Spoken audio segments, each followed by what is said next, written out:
What is parthenocarpy? What is apomixis? What is polyembryony? What do you mean by apogamy, apospory and amphimixis? आज की इस video में हम इन सभी words को डिटेल में समझने वाले हैं। शुरू करते हैं आज की वीडियो। सबसे पहले हम देखते हैं parthenocarpy, the condition in which fruits are developed without the formation of seeds is called parthenocarpy. यानी सीड के डेवलपमेंट के बिना ही नए फ्रूट का डेवलपमेंट हो जाए, नया फ्रूट बन जाए, तो इसे हम कहेंगे parthenocarpy. This process of fruit production was introduced in the year 1902। This is mainly due to the absence of fertilisation in plant, pollination and embryo development. यानी न फर्टिलाइजेशन होगा, पॉलिनेशन भी नहीं होगा और एम्ब्रियो डेवलपमेंट भी नहीं होगा, और बिना इनके ही नया फ्रूट डेवलप हो जाएगा। In botany parthenocarpic fruits means virgin fruit. इन्हें कुंवारे फल यानी वर्जिन फ्रूट भी कहते हैं।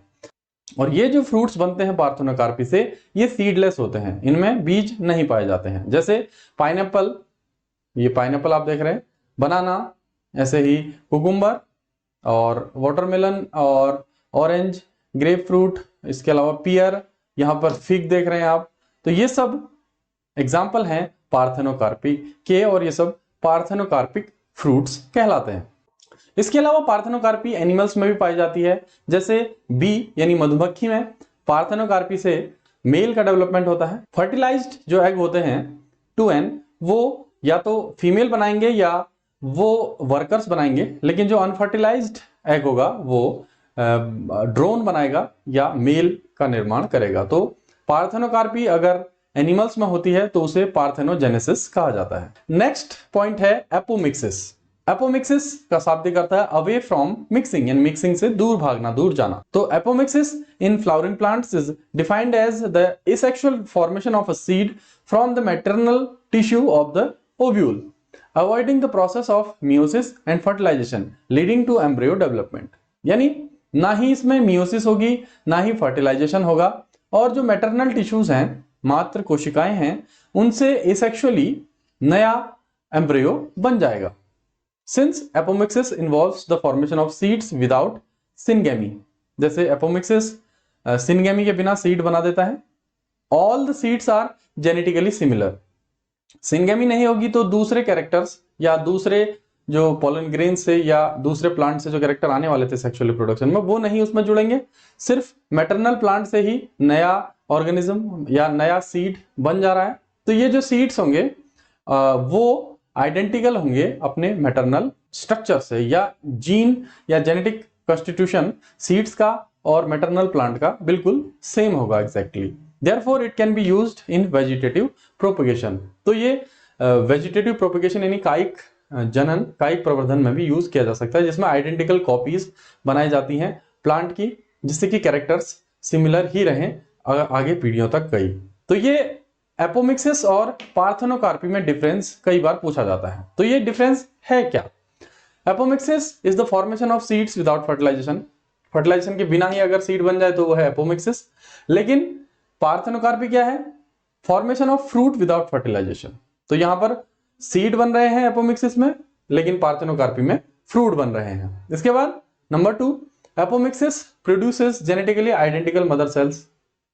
तो मदर सेल्स और सीड दोनों जेनेटिकली सेम होते हैं, लेकिन पार्थेनोकार्पी में जेनेटिकली आइडेंटिकल ऑफस्प्रिंग्स बनेंगे। नहीं, यानी नए जो ऑर्गेनिज्म हैं, नए जो फ्रूट हैं, सीड हैं, वो सब बन सकते हैं पार्थेनोकार्पी। लेकिन एपोमिक्सिस में केवल सीड ही मदर सेल के जैसे ही होंगे। Next, apomixis is seen in angiosperms and gymnosperm.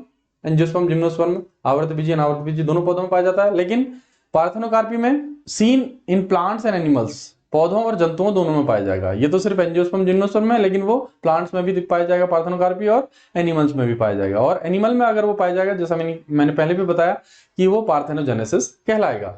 और लास्ट है एपोमिक्सिस एप्पल में, सिट्रस में, मैंगो में और फोर्ज ग्रासेस, बेरीज में पाया जाता है एपोमिक्सिस। और जो पार्थेनोकार्पी है वो पाइनएप्पल में, बनाना में, कुकुम्बर में, ग्रेप में दिखाई देता है। Next point is polyembryony. Polyembryony is the phenomenon of 2 or more embryos developing from a single fertilized egg। तो एक ही एग से फर्टिलाइजेशन के बाद अगर 2 या 2 से अधिक एम्ब्रियो बन जाएं, एम्ब्रियो का विकास उसमें हो जाए, तो इट इज कॉल्ड पॉलीएम्ब्रियोनी। और due to the embryo resulting from the same egg, the embryos are identical to one another. एक ही एग से दोनों एम्ब्रियो बने हैं या 2 से अधिक एम्ब्रियो बने हैं, तो जेनेटिकली वो बिल्कुल आइडेंटिकल होंगे, सिमिलर होंगे, but are genetically diverse from the parents. Parents से तो वो अलग होंगे, लेकिन आपस में बिल्कुल वो समान होंगे, जैसे जुड़वा भाई बहन होते हैं, सेम वैसे ही।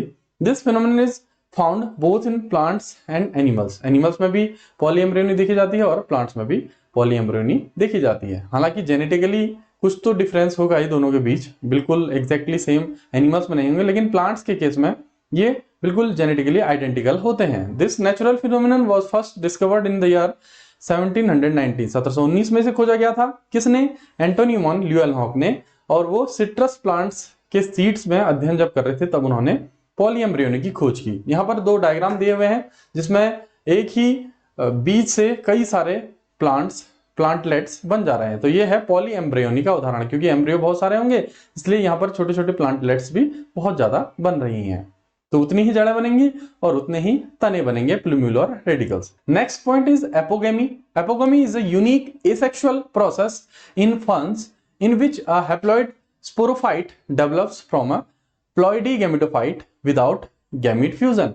गैमीट फ्यूजन के बिना ही फर्न में देखा जाता है कि जो प्लॉइडी गैमेटोफाइट है वो स्पोरोफाइट का निर्माण कर देगा।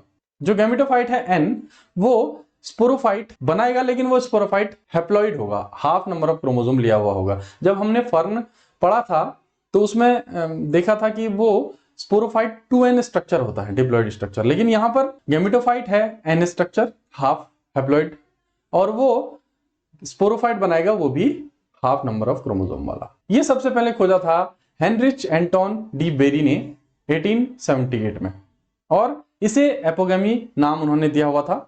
ये एपोगेमी नाम इसलिए दिया गया क्योंकि फर्न का जो एसेक्सुअल रिप्रोडक्शन है उसको डिस्क्राइब करने के लिए उन्होंने उनके यूनिक फीचर को डिस्क्राइब करने के लिए ये एपोगेमी नाम उसने दिया। नेक्स्ट पॉइंट है एपोस्पोरी।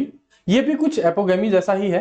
एपोगेमी में गैमेटोफाइट से स्पोरोफाइट बन रहा था, वो भी हैप्लॉइड, और एपोस्पोरी में भी गैमेटोफाइट से स्पोरोफाइट बनेगा और उससे बाद में एम्ब्रियो भी बनेगा और वो हैप्लॉइड होगा। ये एलियम और आइरिस और दूसरी अदर स्पीसीज में देखा गया है एपोस्पोरी।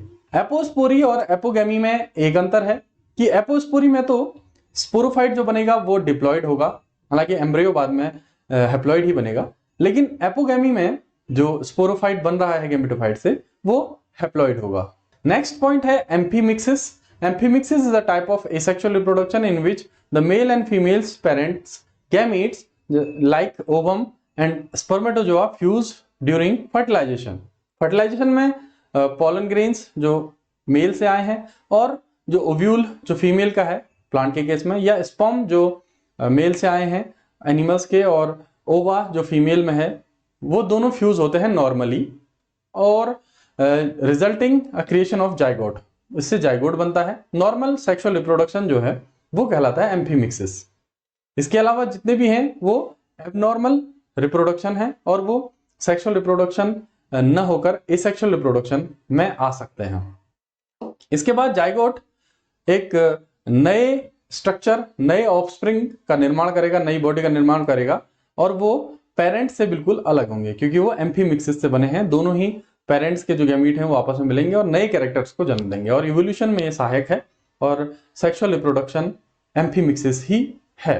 तो ये थी आज की वीडियो जिसमें हमने स्पेशल जो टर्मिनोलॉजी है, स्पेशल वर्ड्स जो आते हैं, कई बार पूछे जाते हैं सीबीएसई के पेपर में, और उनके बारे में स्टडी की। Parthenocarpy, apomixis, amphimixis, apospory, apogamy और पॉलीएम्ब्रियोनी, इन सभी वर्ड्स को आप इजीली समझ चुके होंगे, ऐसा मुझे विश्वास है। अगर आपको वीडियो पसंद आए तो वीडियो को लाइक कीजिएगा, और अगर कोई क्वेश्चन हो, कोई टॉपिक समझ में नहीं आया हो तो आप कमेंट बॉक्स पर जरूर कमेंट कीजिए। मैं कोशिश करूंगा उसके आंसर को देने की। Thank you for watching.